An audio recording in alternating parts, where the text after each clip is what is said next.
Well, good evening, everyone. Thank you for being here with us. We have an extraordinary panel of individuals who are going to talk to us, and they are our voices of the triangle. And I wanted to read something to kind of set the tone. This is July 13, 1970, from the New York Times.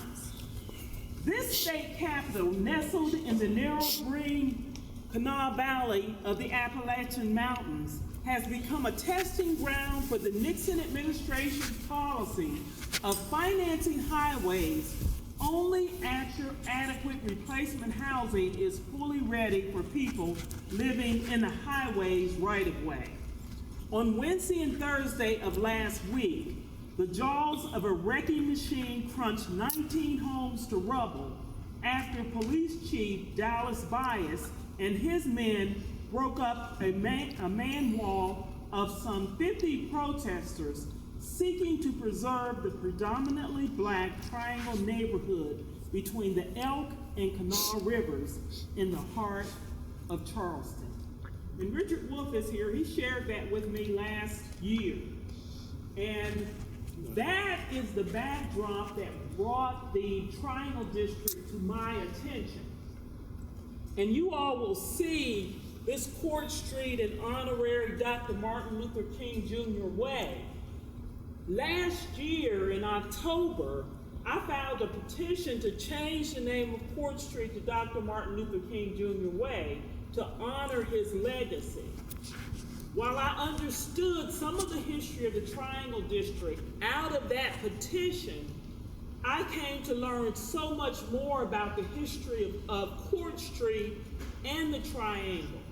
Not just that there were African Americans there, albeit I believe when the demolition came, there were majority of African Americans in that area, but there were Lebanese and Syrian and Jewish people who lived in that area, part of that immigrant community. So while I don't necessarily subscribe to the idea of a melting pot, in some sense of the word, there were communities that may have otherwise been excluded from the larger community that made their home in the Triangle District, and they lived, worked, and thrived in that area. And so, as we get started with our beautiful panel here that will tell us different stories about the Triangle, Mr. Bobby Brown, Mr. Robert Burton, Mr. Louie Husson, and Mr. Nemo Nearman, we want to allow them to introduce themselves initially. Gentlemen, 2 to 3 minutes, introduce yourselves and your connection to the Triangle. Then we have a couple more questions we'd like to ask you. And then if you want to kind of ask each other questions, that would be great. I know Mr. Nearman was showing you all some pictures from his family. We want to share that with all of you all. We have some pictures that we snapped from a video that we'll see a little later on. But there was a rich history and community in the Triangle, and we really want to get an opportunity to hear about that. So Mr. Brown, we'll start with you. All right. Speak up. Okay, my name is Bobby Brown, and I was born and raised in the Triangle District at that time on Young Street. Some of y'all older guys might remember Young Street. I lived in 908 Young Street, and my mother had a church on Court Street. She had one of the first churches, one of the first black churches around here on Court Street, and I can say I was born and raised on Young Street, and the quiet thing about it is, I never really thought that I didn't have nothing, I wasn't poor or anything like that. For the lifestyle back in those days, you really didn't look at poor or rich or nothing. We was all human beings. And so I just want to let you know that I had a lot of fun back at that time, and then there's a lot of things that happened that wasn't so much fun. And I'll elaborate on that later on in the program to let y'all know. My name is Robert Burton, and my story is I grew up in the Triangle District on Court Street. And Court Street actually was the financial hub of the Triangle District. It was the Black Wall Street. It was the Wall Street in the whole Triangle District where there was 40 to 50 magnificent businesses, doctor's offices, dentist offices, law firm, Lawson and Brown. There was wonderful stores like Joe Howard, who was Lebanese. There was a Park Pontiac was sitting there. That was a dealership that was there. So there was a very, very abundant, socio-economic, vital community in itself. So I just want you to know that my story is to tell you how economically and vital that Court Street was. My family itself had 5 different businesses there. And I can remember nothing but profitability, fun. The adults were wonderful. They were flamboyant. The stories I could tell you about the adults would be amazing. So I will leave it at that before I go on and on and on. We'll ask you to choose one the next time we come back. Okay. All right. Okay. Thank you. My name is Louie Husson. I am the son of Reverend Raphael Husson, who was the first priest of the Orthodox Church here on Court and State Street. We were the first people when we came from Massachusetts. There was no church, and my father was just been ordained in 1926, the first American-born ordained an Orthodox priest in North America. And my life started on Bibby and Joseph Street when I was a young person. And next to me was a family by the name of Woodson. I don't know if you remember them at all, but they were African Americans, and he was Reverend Woodson. So I don't know if anyone else can share something with me about them. But my life began there as a young boy, and I lived there for a few years before the war, World War II. And later on, I'll share more with you. Thank you.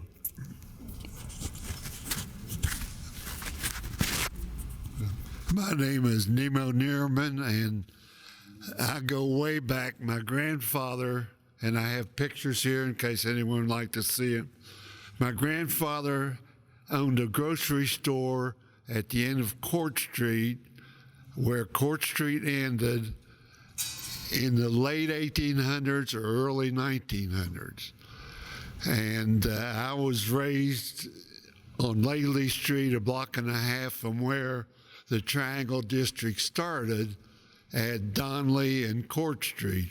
And I do remember growing up in the 30s and 40s that Court Street was really the anchor of the black community, and I was just a block and a half away. I can remember the church on the corner of Donley and Court Street, and I don't know if that was the church you... Right on the corner. That was your mother's church there? Okay. And I can distinctly remember the boundaries of the triangle, and I'll go into that later on. And I'll give up the mic. Memory that this group could learn something specific about the triangle from what you recollect. Okay, one of the things I share as memory, you know, it shocked me to, it shocked me to learn how much people knew about the Triangle District. I mean, the one y'all out there now, I mean, it's all right to have the knowledge of the Triangle District, and it's all right to know the history of the Triangle District, but to live the Triangle District, that's what matters. That's what counts, the ones that live the Triangle District. And I was one of the people that lived the Triangle District. And I admired Reverend Brody and you for knowing the history of the Triangle District, and you'd be surprised at the stuff that I really didn't observe about the Triangle District that they was telling me. So sometimes it makes you get on your high horse and say, hey, there's a lot of things that I wasn't doing myself to let me know how things was in the Triangle District. That's the reason why I say I admire those two real much. Reverend Watts and you, for what y'all have learned about the Triangle District since y'all been here. But the ones that lived it, that's reality. So I just want to thank y'all for being here to listen to the stories that we have. And like I say, we at the first black church on Court Street, and the memory that I like to share with y'all is just when my mother preached for about 30 years, and my dad was an ordained minister, and then he became a preacher, and he preached for about 25 years. And I just had so much good memories about getting up on Sundays, going to church, and and watching my dad go to work. And you ever heard of none of y'all ever heard of Elks Produce Company? That might be taking y'all way back. Yeah, Elks Produce Company. That was a produce company where, they delivered produce for different places and stuff like that. And my dad worked for them for a long time. And I used to play on the dock, where my dad did, where he loaded up the trucks and stuff. Well, I played on the docks. And them docks looked like they were, good God, live roads to me. I mean, they were so long. And I just ripped and run and played on the docks and stuff and thought I was really important. But that was my dad's job, to load the trucks up on the dock. And he was one of the first black person to have that type of job. And we lived right across the street from there. And it's just a lot of memories that you can just talk about. And you don't really have enough time, because like I say, I like to focus a lot on the future and what went on during the Triangle District, and ways that we can discover and have solutions for things to come. So I'm just proud of coming up in the Triangle District. And the business and the black businesses, we had everybody own their own homes, everybody own their own business. And when they come through the Triangle District, that was the hurting part, because nowadays you don't see that many blacks owning anything for their homes concerned, for their property concerned, for business concerned. You just don't see that for the economic situations and the way things have to be now with the laws and things like that. It's hard to get somebody to own anything or to have any kind of business. There's just so much you got to go through with. So I'm just proud to know that I lived in a time to where, it wasn't nothing to, like I say, I had businesses myself.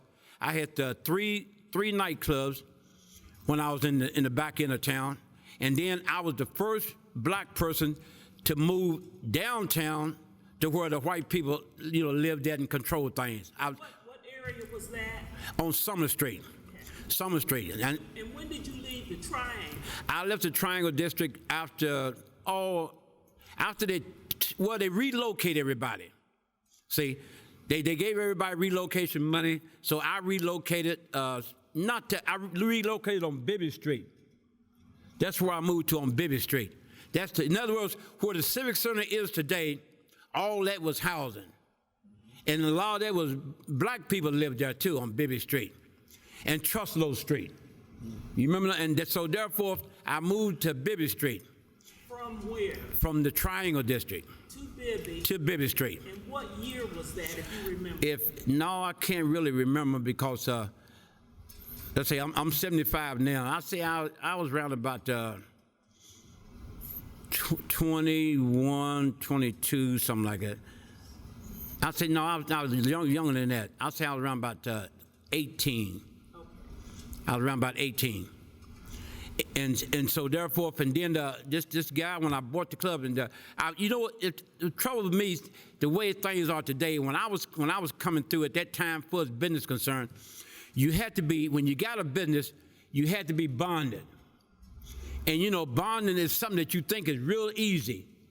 But to get bonded, it means having insurance on your property if you're gonna open up a business. And you can't open up a business unless you have insurance anyway. And that was one of the hardest things for me to do, was get bonded.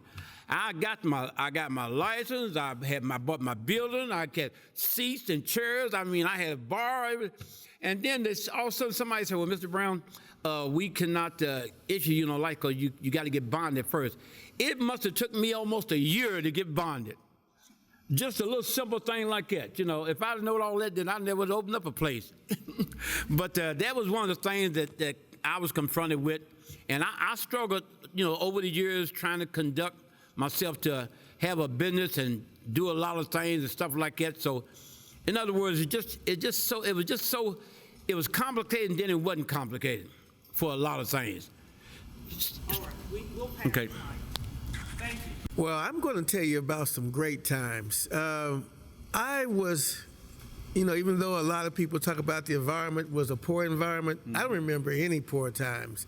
My mother owned 5 different businesses in the Triangle District and was at the time when black women had ownership of anything.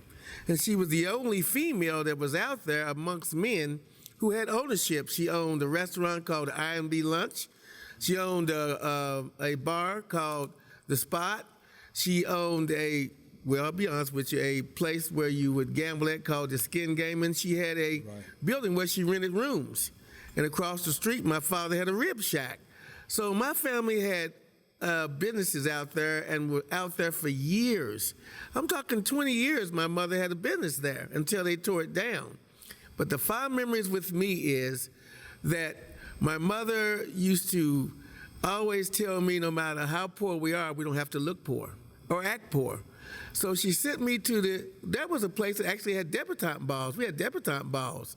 And as a kid, I would dress up in these wonderful suits and go on Washington Street to a place called the Ladies Auxiliary on Washington Street. And I would go to the debutante ball dressed up and chaperone these wonderful ladies, and I learned etiquette, how to stand, how to walk, how to treat a lady.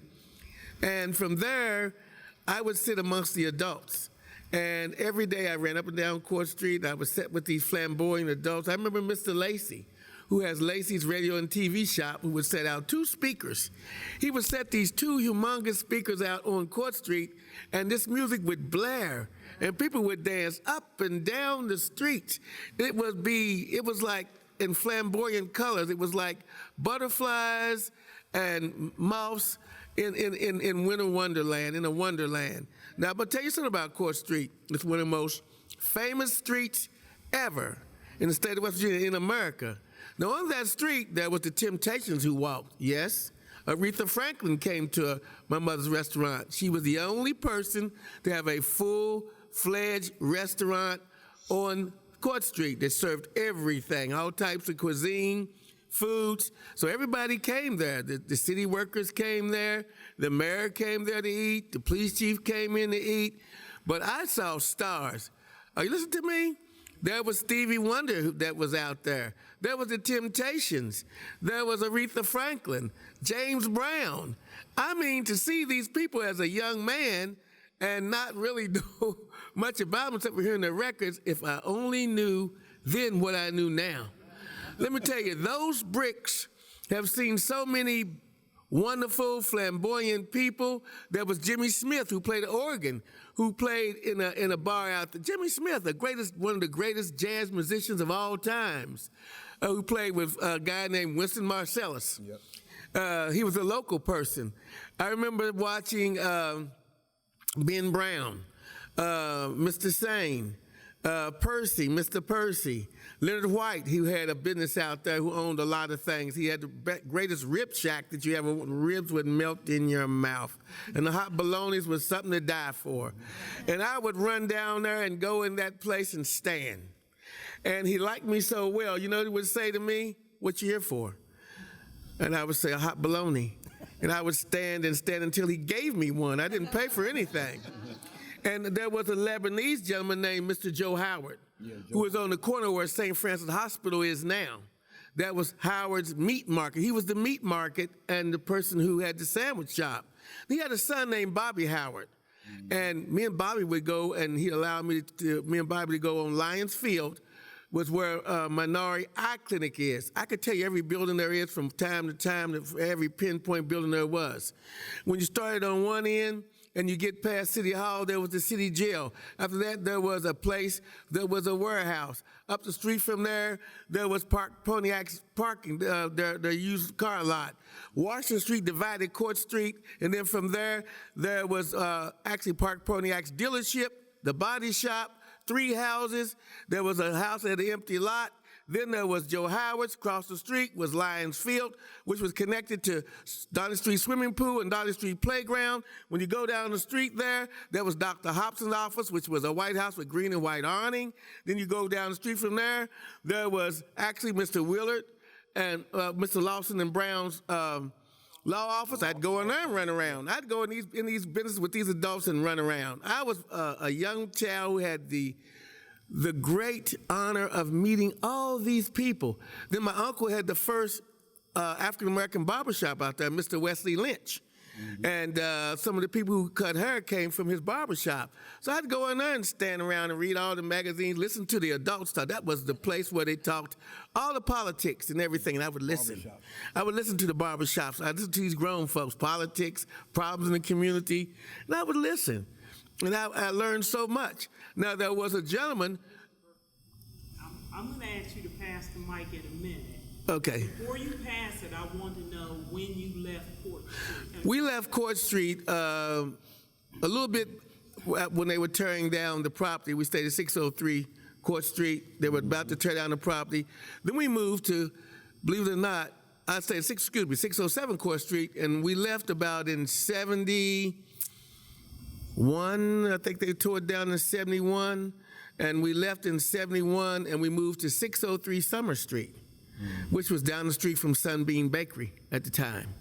And my mother came during that time. I remember her looking through the rubble for some artifacts, because they didn't give you time to get anything out. Listen to me. You didn't have time to remove the things that you wanted. They gave you a short amount of time to remove the things that were important to you.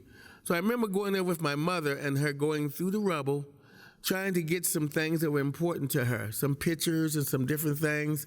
And I watched her tears. And it was devastating to me to see people still coming back to Court Street looking at this rubble. So there was a connection there. They were still coming back looking at this demolished place and could not turn it loose. So I'm going to pass this mic because I can get very, very... We'll get back to you. Well done. I apologize. Well, I'm sorry, but I can't talk much about the triangle, because when we came here to West Virginia in 1929, we had to live with somebody, and the family that we lived with was named Saley. They lived on Bibby Street, and where Bibby and Joseph came together, there was a circle. There was a house next door, two-story house. And the man's name was Mr. Woodson. Later, I believe his name was Reverend Woodson. I had no idea who he was, but I know he had 6 children, 2 girls and the 4 boys. There was Harry, Paul, Bill, and Tommy, and Norma and Florence. And as a matter of fact, I talked to a gentleman yesterday who happened to have married Harry's daughter. Her name was Florence. I won't tell you the man's name, but he may not appreciate it. But my dealing in the triangle, so to speak, was because we had no place to go, and the only place that was afforded us was Joseph and Bibby Street. And we finally moved to what was called 310 Joseph Street, and we stayed there for a few years.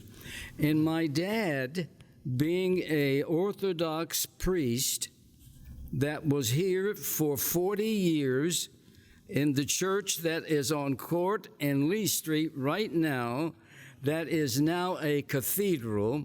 My father was the first priest.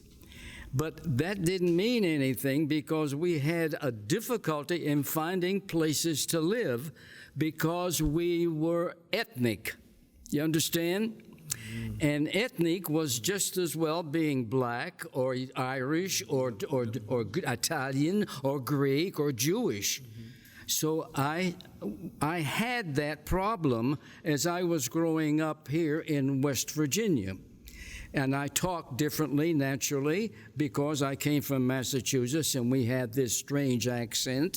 And so my life was not as bad as the African American. But the beauty of where I live was Reverend Woodson was just a beautiful guy.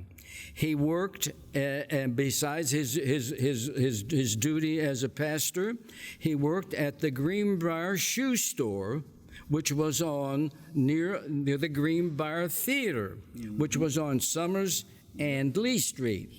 Jimmy Skipper. Skipper was his name. Yeah.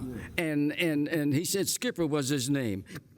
But the thing that was important to me was that Paul and Bill and Harry were light-skinned African Americans with pretty normal hair.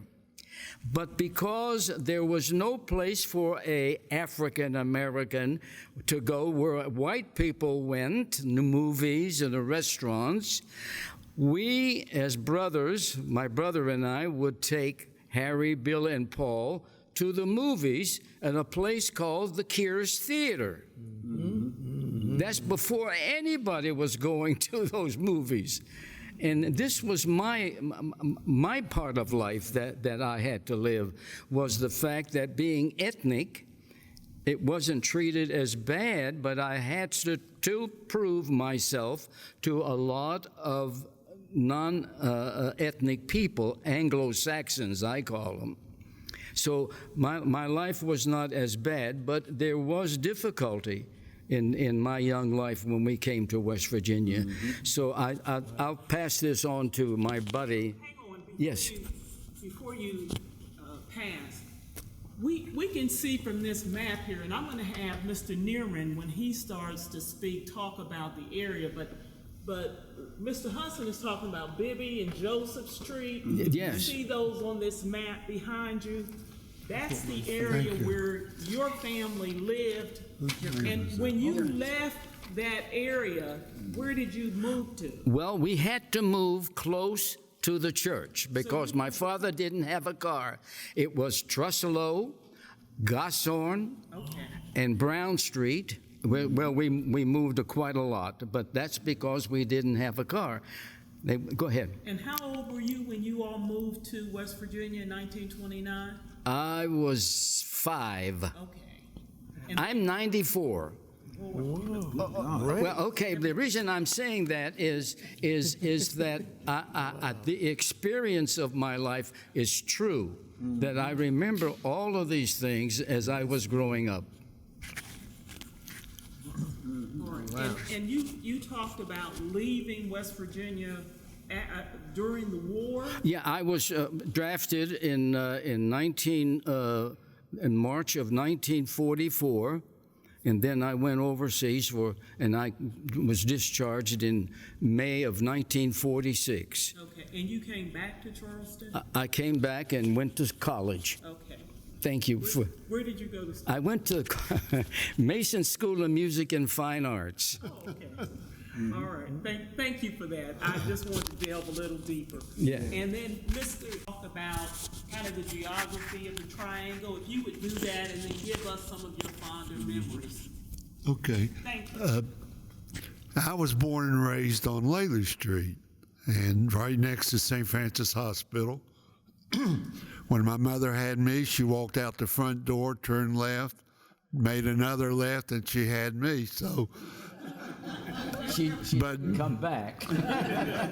as a youngster playing in I guess from the time I was 6 to the time that I also went into the Navy, Laley Street was home.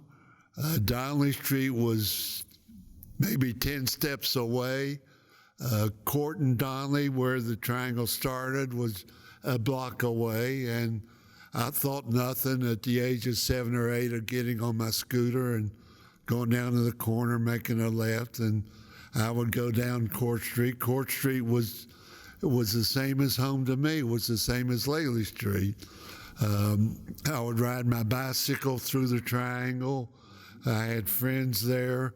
My father was deeply involved there because, as I mentioned before, my grandfather started there in the late 1800s, early 1900s, with a grocery store, and the grocery store was well received. I think it was there for 30, 35 years, And I'll get to another part of that story in a minute, but I want to mention that as a youth that I would go down with my father down Court Street. He had many friends there. He was a diehard Republican, and you may not believe it, but the whole triangle in those days was Republican, 100%. And my father used to work at during elections to the precincts on Court Street, and there's no doubt that Court Street was the anchor of the triangle. Everything emanated from Court Street. But I enjoyed my relationship and association of being right there and thought nothing about it. But I also remember another part of the triangle that if you went up, you mentioned Washington Street, you have to remember Cap Ferguson. You have to remember the Ferguson Hotel and the Ferguson Theater. And my father and Cap Ferguson were really close friends, and Cap Ferguson had been in my house many, many times, but that was another... Great niece here. Oh, all right. You're Cap Ferguson's niece? Oh, my goodness. That's a wonderful man. My father just respected him so much. But that was an area there around where Garnet is now, and my grandfather, with his success with the grocery store, bought homes and rented homes along the period there of Piedmont Road and Milton Street and up to probably Moore Street, which was another part, Shrewsbury Street. And that was another interesting part of, I guess, would that still be considered the triangle? Yes, sir. Yes, all that.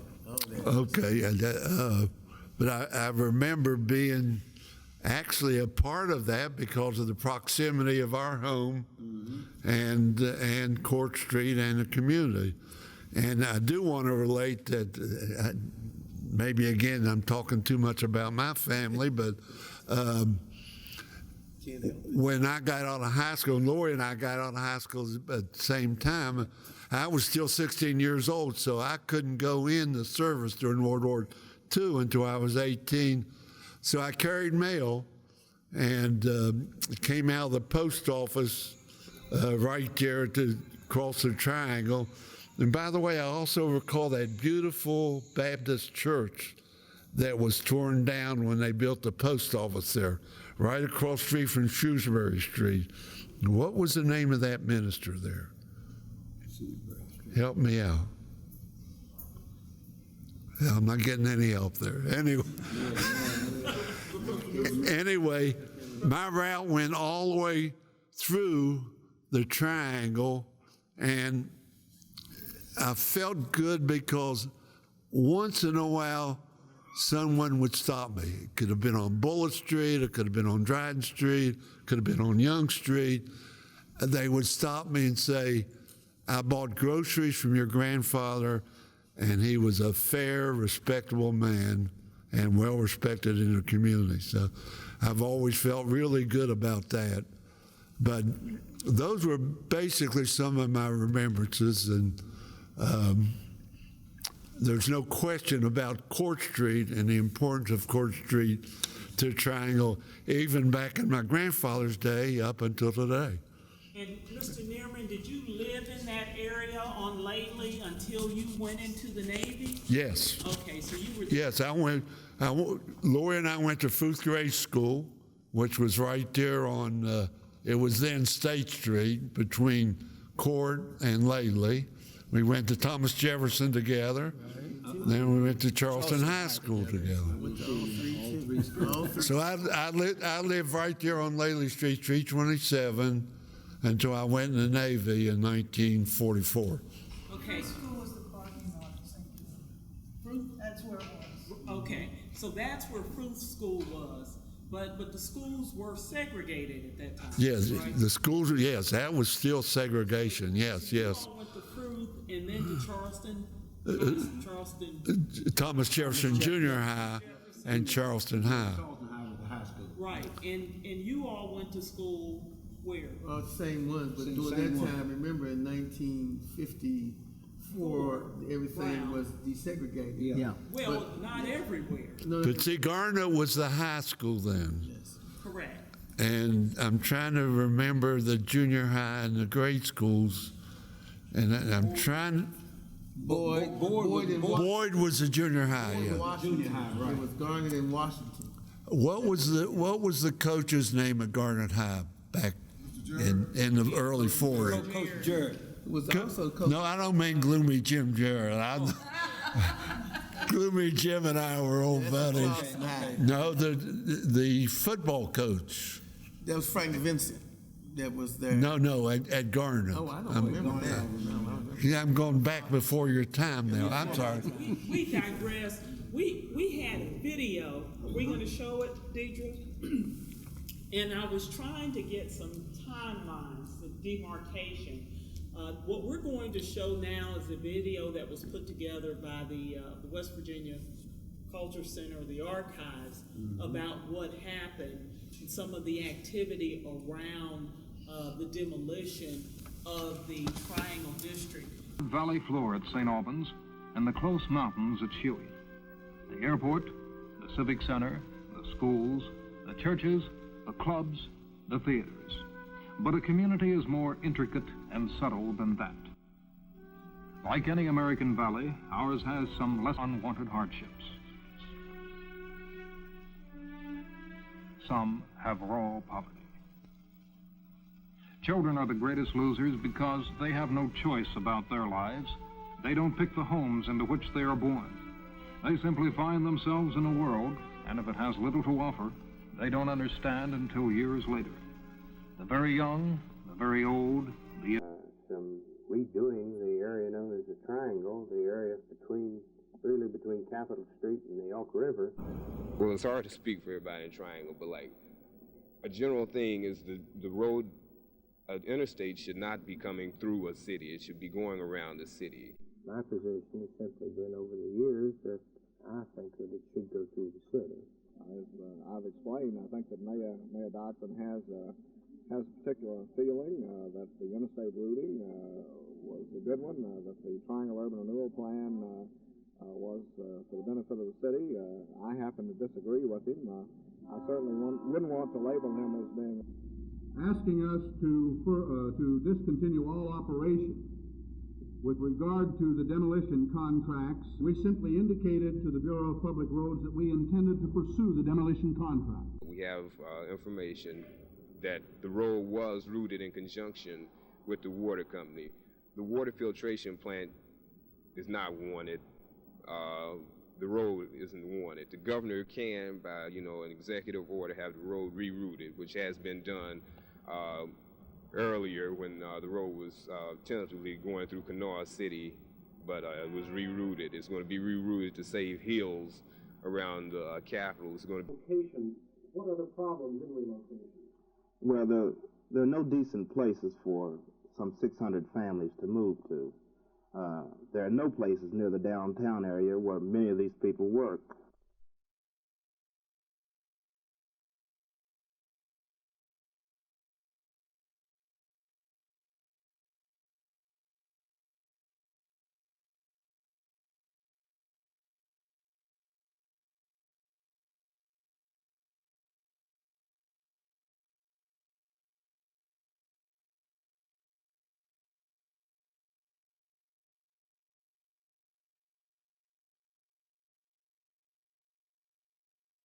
I do not speak for the First Baptist Church. I do not speak for the West Virginia Council of Churches. I do not speak officially for OIC at the moment. But I can intersperse, but I want to open it up to the audience to give them an opportunity to ask you all questions about anything that you've said.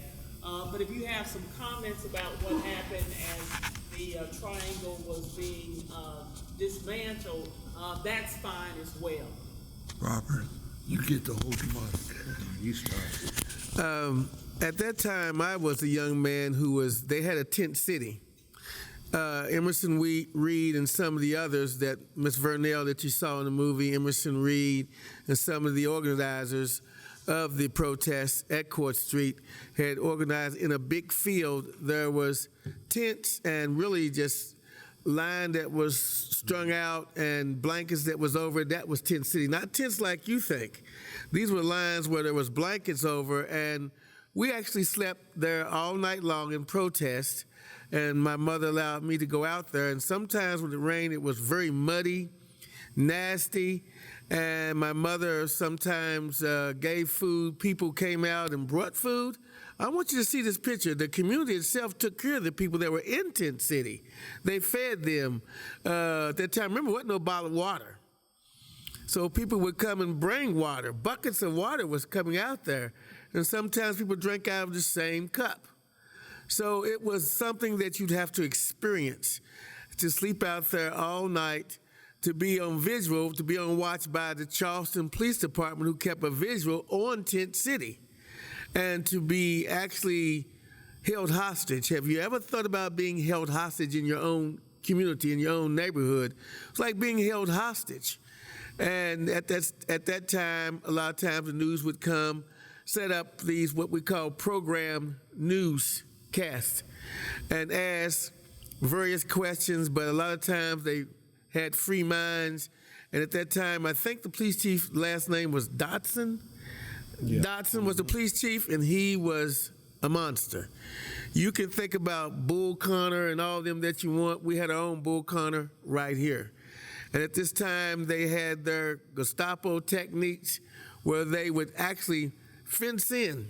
They actually would fence in and patrol. And if you were out there at any certain time of the night, you were stopped. You were stopped. If you were coming into the community, if you were leaving outside the community, you had to deal with them. This is something that you have to visualize. We were held hostage at that time. And there were some people that were physically accosted. I want to make sure I understand what you're saying. These tent cities, this was one big tent city that was there across the field from where the demolition was supposed to take place. It was a big field that was there, actually. And what they had done was they had set up in form of protest. The signs were there. There were strings that were drawn. People who had tents could bring them. And there were blankets thrown across these ropes, and that's where people slept. Now, this was in protest of the demolition. Yes, before the demolition. It was in protest. Before the demolition. Yes, ma'am. And you, as a child, slept out there? Yeah, as a teen. I was almost a teen. Yeah, we slept out there because they used the children, because the children was like a frontal wall, because they felt as though they wouldn't abuse the children. Did they? So the children, all we did was hold up signs. All we did was basically hold up signs, and they were the ones who did all the talking. So you see a lot of the kids there that you see, some of them were visual. They were just there, but a lot of them, if you can see them holding the signs, all the signs were held up by the children. So they didn't really want to attack and abuse the children, because that would have brought on a lot of statewide and national protest. But they didn't care about no children. Don't get it twisted. They did not care about us either. So we were pushed aside, and it was time. And I want you to think about this. At the time the demolition was taking place, they just came in force. They had the police with them and the bulldozers. The bulldozers was coming. They came. And they came with one intention, and that was to destroy. And those who stood in front of those bulldozers was physically removed. Physically removed. It didn't matter if you were a child, a female, or a male. You were physically removed by the Charleston Police Department. I don't want to talk too long, but yes. Okay.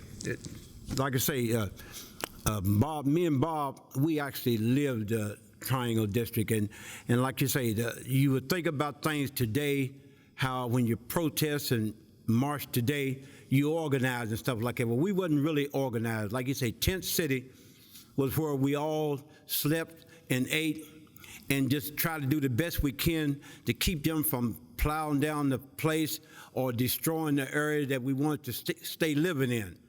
And so that's when you live something. And it was pretty horrible. But the idea is you got to understand that we got things done in a way, and then again we didn't. I mean, fighting the government is just something that's impossible. You know, you can't win. But the idea is that we put up the best effort with the kids and the adults and stuff like that. You know, we done the best we could to try to keep things organized in a way to where, you know, our voices could be heard. I mean, we had leaders and things like that. But on an overall basis, you know, when they sit around the round table and nobody's there to represent the Triangle District, then it's useless. So in other words, it was just one of them things to where, you know, I just hope and pray that one day, you know, people will see things different in the world for survival concern. Now, I want to see if anyone here has any questions of these gentlemen about anything that you've heard tonight, or any questions you might have about the triangle. Yes. So it seems like there were so many issues on so many fronts, but like a huge one was there was no housing. There was no housing in the downtown area for men and women of color to move to You with mean their replacement kids. housing? You mean replace? We had houses and stuff, I'm but talking about replacement. replacement. Okay. Yeah. No, there wasn't any replacement housing. Now, they made promises. I want you to hear these promises that were made. They promised to replace the housing with new and adequate housing. They were going to build throughout parts of the Triangle new and adequate housing. They were going to build a new school just for that particular district, there was a new school built, but it was at Piedmont. It wasn't built in the district which it was supposed to be.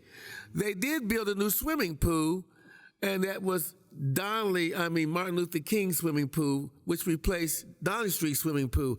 They did replace the playground with Martin Luther King Rec Center. So the Rec Center is an extension of the playground, the pool's extension of the swimming pool. But when you look, it's the housing that counted. I don't think you realize when you go out there, I go out there and I look at that land, it is a waste of land. It wasn't used for anything proficient.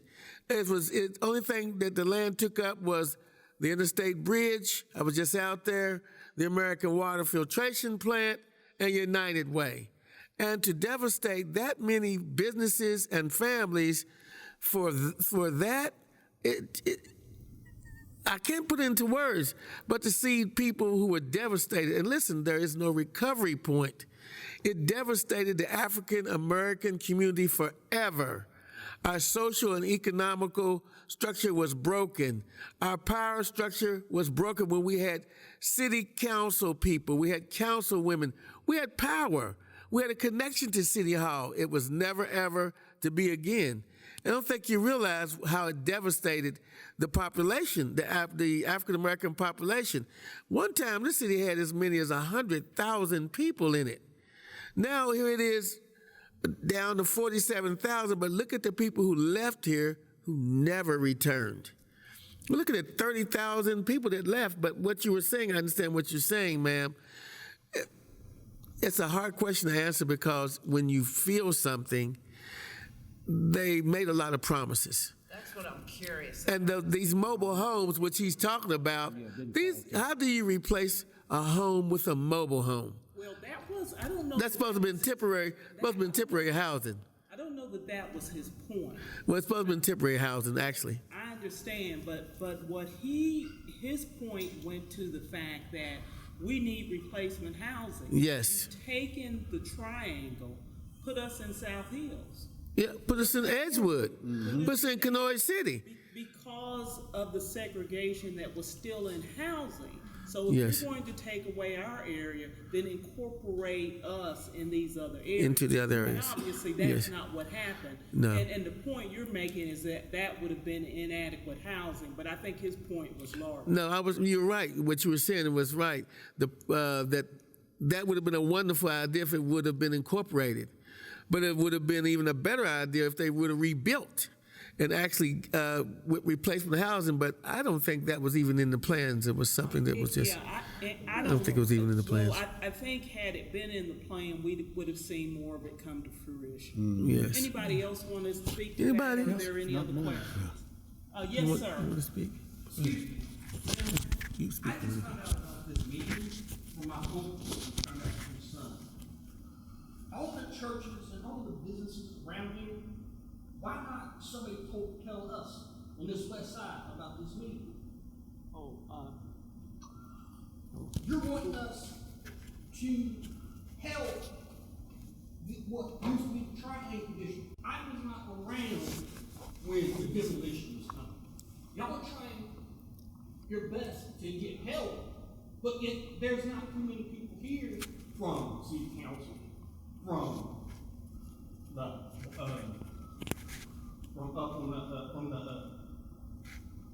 the main people. Let me answer that. You know, you don't have no type Oh, I can answer it. Because I just had a meeting with. back up. I just had a meeting with. Let me say something. I found out through my uncle right after I got off from work. Well, I mean, I understand if everyone's not aware, but it has. A little bit of what you're talking about, because clearly there's not anything that we can do about Triangle District today. That's already done, but it does help inform our work, our movements, our causes going forward, and it's particularly of interest to me. Our family had not relocated back to the area when this was happening, so I'm woefully short, the short side of really having information about really what took place. But when you look at areas, I know Reverend Watson's been doing a lot of work on the west side. I've tried to, follow his template and try and do things down in the Institute District, which is another historically African American community. And we've had some encroachment in terms of policies that come down. Granted, it was with regard to the Shawnee Sports Complex, but it was just kind of forced on us without any kind of participation, people being at the table. And when I look at plans for other cities like Dunbar and Nitro, even St. Albans, and even the county, a lot of them include language that talks about including Institute, which has the largest swath of flat land in the county that's really underdeveloped. And I'm afraid that the same thing that happened in the Triangle District will actually end up happening in that historically black community. So it's important to kind of know, and I'm just curious, I'm saddened at the fact that it doesn't seem like there were allies even within the black community from, say, an Institute, say from the Rand area, that really came to help you all, help that particular community stand up, because we know that there's strength in numbers and we have to have broad coalitions. So I'm curious to, what your thoughts are about that. What do you think could have helped? What things would you advocate now as we navigate those type of waters? I liked about how you said that. And something that I mentioned here in the last meeting, like I say, we meet every other Wednesday at this church. And I come up with a solution like the Triangle District, and for what all went on there, it's all well and good to know the history and the background about what people done, things like that. But we also got to move forward, like you say. And I come up with the idea, like, we're going to call the Triangle District the Triangle 1, and right now it's a Triangle 2. And in case y'all don't understand, when I say Triangle 2 is things are getting done now that are forcing people out of their homes in different places. Like on the west side here right now, just say west side would be Triangle 2. Because right now, they're trying to move everybody out of the west side. These businesses are buying up all the property, and all it takes is one hotel to go up. They done rezone everything, and all it takes is one hotel to go up, and that'll be the end of the west side. And the west side is the last of the flat land to where a lot of blacks are located and stuff like that. So I would say this would be Triangle 2. Triangle 1 is a historical thing, but Triangle 2, it could be solutions and ways that we can sort of combat the situation to where we can get a broader understanding about how to proceed towards having things for housing and new developments and things like black businesses and things like that. If black businesses could start moving into the west side and different areas like that, then it might be a little situation where things might be a little better. But I like the way you said that, because we just say right now we living in Triangle 2. Well, that's an interesting point about eternal vigilance. But at this point, I want to bring Reverend Matthew Watts up. I think that's a good transition into the work that he's done historically with regard to preserving the stories of the Triangle. Exactly. As well as the work that he's trying to do moving forward. So we probably have a little less time than what we told you, but okay, but we'll turn over to you at this point. Good evening, everyone. Good evening. Good evening, Reverend Watts. Reverend Watts. This is fabulous. I mean, I really commend the YWCA for this. This is fabulous. Anyone that knows me knows I'm an amateur historian, hated history when I was in school, loved it after I became a preacher because I realized the Bible was just a history book. And without love of history, you can never really understand the sacred text. And I really commend the Y, and you guys are fabulous. I mean, kind of incredible. Let me say this, because I think a friend of mine's in the room, and we have a different philosophy in terms of what's happening on the west side of Charleston. And so what I do want to say is that, you know, we got great challenges over here. And I think the lady in the video, she captured it when she said, are people really paying attention? Exactly. And I don't think that people are really paying attention to what's happening in this community. For those who watched it from a distance, you know that we've had a struggle for the last 12 years with the previous administration. And all you can do is Google, and you can see the type of struggles we had over here trying to get support from the city of Charleston with the last administration, trying to get support from the Charleston Urban Renewal Authority in terms of moving forward on the West Side Community Renewal Plan, which we don't think they ever really in good faith moved it forward. And we don't feel like the city of Charleston and the previous administration really was supportive of this community. But having said this, here's where we are now. Yes, sir. And there's still great challenges, and that there's a fundamental disagreement in terms of how this community should move forward. After 2 years, 2.5 years of talking about amending the West Side Community Renewal Plan, Attorney Dooley, you're very familiar with that. And so after 2 years, this whole process has come to some type of place where it's being parked, because the plan that was put together, we tried to suggest to the Charleston Renewal Authority and to the city of Charleston, we did not think the plan was in compliance with the law. And they disagreed, and we fundamentally disagreed on that point. We requested that they send the plan to the W Law Center. The top urban renewal lawyer in the state is up there, Mr. Jesse Richardson, and the city attorney and the chief of staff and mayor, they agreed to do that. The plan went, and it was reviewed and sent back, and in essence, the attorney agreed with our position. In essence, he said that there was more likely than not, if the situation were to go to court, the court would rule that the plan was not in compliance with the law. Now, I'm not a lawyer. I've never been to law school, never been in one in WVU, but I can read, and it was obvious to us. So now, that plan is kind of put on hold without ever coming back and reporting to the community. After all those meetings, one big meeting here, big meeting over at the Catholic Church, now there's been no official coming back to the community and explaining to the community, here's where we stand on this. This plan is not in compliance with the law. It's been sent back to Cura with the legal opinion for them to decide what they're going to do. So that's where that stands. The other issue where there's a fundamental disagreement, and I would encourage you to come to the city council meeting this coming Monday. The Charleston Planning Department has come up with a plan which they think is in the best interest of the community. We disagree. They're proposing a redistricting overlay, in essence. And what that basically means, I understand their point that they feel like that if we redistrict and allow people to build more duplexes and more quadplexes and allow more flexibility, it would attract some investment. And it's a legitimate point, so I'm not criticizing the idea, but we do not believe that it is appropriate for this community at this time, for a number of reasons. Number one, it would mean that we on the west side is the only place in Charleston that will have this zoning. So it means that people will be to do things here they can't do nowhere else in Charleston. So we feel like if it's so good for everybody, just pass it and make it the official new zoning for everybody. Now you can go to city council and they can explain to you what all this means. That's why we fundamentally disagree with it. Secondly, what it means is that people that own property outside of this neighborhood then will be able to do things and not have to live here to live with the consequences. So they could make some changes in terms of how they want to develop, but they don't live here. Thirdly, we feel like the current process is adequate. There is a variance process. So if a developer wants to build something in this community, and if the current zoning doesn't allow them to build it, they can do what they can do. They go before the planning commission, they get a variance. These apartments out here, it was built by the Sad brothers. When they were contemplating that property did not allow for those 16 units to be constructed. They had to go before the planning commission. We think that's a reasonable thing to do. It's not overly burdensome. And then let the people who live near the property, let them decide whether or not they want something rather than creating a blanket redistricting. Now I bring that up, not to be controversial. So if you're concerned about the West Side, then show up at the city council meeting on Monday. Exactly. Because no one's been coming to these meetings, right? Exactly. To see what's really happening in terms of the plans moving forward.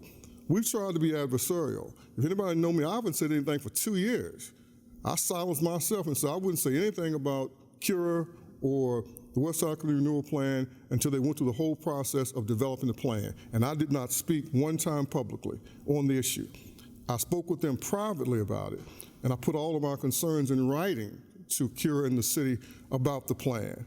So if they had an idea, here's what my thinking was. They decided to proceed in the direction they went, and now kind of like, here's where we are. I think it's still reconcilable, but people have to listen to the people that live here. And the fact that these meetings have been held downtown and the redistricting affects the West Side. And that's one of the points we want to make at the meeting on Monday. Well, why didn't y'all come and have the meetings here at Mercy Snow so that people could walk over here? One meeting was held at 2 o'clock. I understand how business works, but this is a working community. People couldn't go to the 2 o'clock meeting. A lot of people couldn't get to the 5 o'clock meeting. So I decided not to go to the last meeting. I said, it's no use. And we'll just show up and make our case at the Charleston City Council meeting and let them decide what to do to move forward. Here's the final thing I will say is that the Triangle District, I was inspired by the Triangle District. Years ago, I read an article that the late Miss Anna Gilmer had written in the Black Pass. If you go to the Black Pass, there's an article, she talked about the Triangle. And it kind of inspired me to kind of find out more and try to learn more about this rich time and rich history. And it was incredible because the greatest show of solidarity in the history of black people in Charleston, no, they came from all over. Everybody in the Kanawha Valley surrounding was in support of trying to, if not preserve, to get a better outcome for the Triangle. They were trying to get a better outcome. They were trying to get housing to be built so that people could remain downtown. Mm-hmm. And so what we don't want, we do not want an adversarial relationship with the city, never have. We don't want an adversarial relationship with Cure. We are forced into adversarial relationships when we don't feel like we're heard, and then we got to show up at a meeting publicly and voice our disagreement when we try to do it in a private way. Mm-hmm.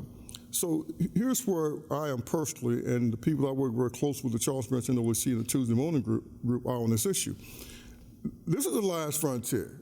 There's nowhere left for there to be a community that has a large black population. There's nowhere else to have a black renaissance. If it doesn't happen here, then it won't happen. And so we think it can happen. But it can't be one way with one group deciding making all the major decisions and everybody else have to live with those decisions. And we believe that we've demonstrated over the last several years that we know a little bit about over here, and we know a little bit about development, and maybe how this community should be developed. And so our request to the city is simply going to be this: put a moratorium on this redistricting overlay. Let's come together and together collectively decide how should we move the community forward. Some of us still believe this West Side Community Renewal Plan amendment process has some merit.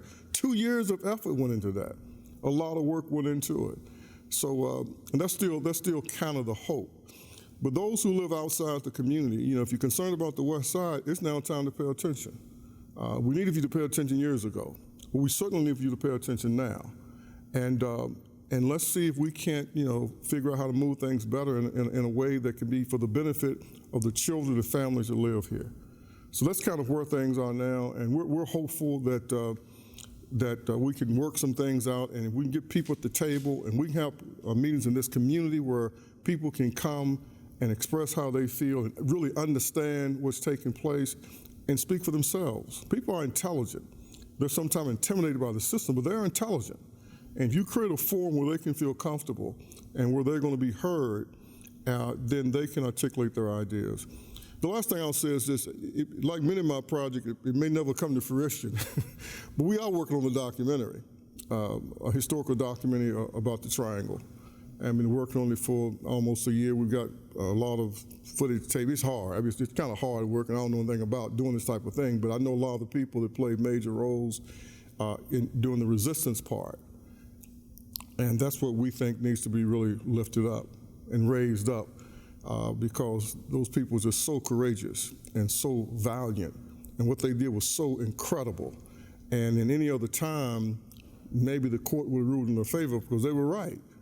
It wasn't that they weren't right and their cause wasn't right, and they went all the way to the federal court and tried to get to the Supreme Court, right? And so they did everything and they did it the right way. And we've tried to follow that example. We've tried to do our homework and study the law and try to just to point out what the law had to say, and that the law needs to be followed. If we follow the law together, we might be able to get somewhere. But we are in an impasse right now. We are in an impasse, and we're hoping that it can get worked out. But right now, there are some concerns about where we're going with the West Side, and the fact that this whole charade with the Charleston Renewal Authority be allowed to go on all this period of time. Now, if you think I'm exaggerating, just go back and Google. Go back to 2008, starting August the 9th, 2017, and look at everything that happened August 29th, 2017 moving forward. And then go back over to 2008, June the 15th, when the West Side Community Renewal Plan was passed. That's how long we've tried to engage in the process. So we're hopeful, and we hope you guys will pay attention, and we think that this thing can be worked out, and it can be better for the community and for the people that live here, and better for Charleston. Thank you. Great job. Great job. Thank you, Pastor Watts, and thank you everyone who attended tonight. I want to again thank Mr. Brown, Mr. Burton, Mr. Husson, and Mr. Nearman for being here and for sharing their insights. You are the voices of the Triangle, and those voices, while they've been here a long time, we know that they're not going to go on forever. So the fact that you all shared with us tonight, that we were able to videotape it, and that we can keep this and share it with the West Virginia Archives is very important. So we appreciate you all spending the time and sharing with us tonight. Mr. Nearman, for those of you who didn't get a chance to see, he has a picture of his grandfather and his father and his aunts outside of his store. Please take a look at that. We have some photographs that were part of the. I took the liberty of making several copies. But I think that's interested enough to have it's outstanding. But again, I want to thank the panel for being with us.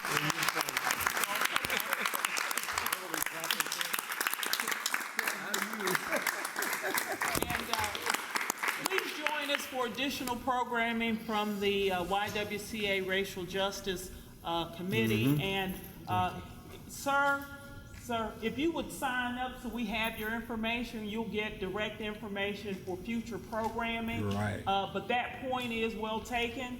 And when we do something else, we'll make sure we get as much information out as quickly as we can to the community. Thank you all so much. Thank you all for coming.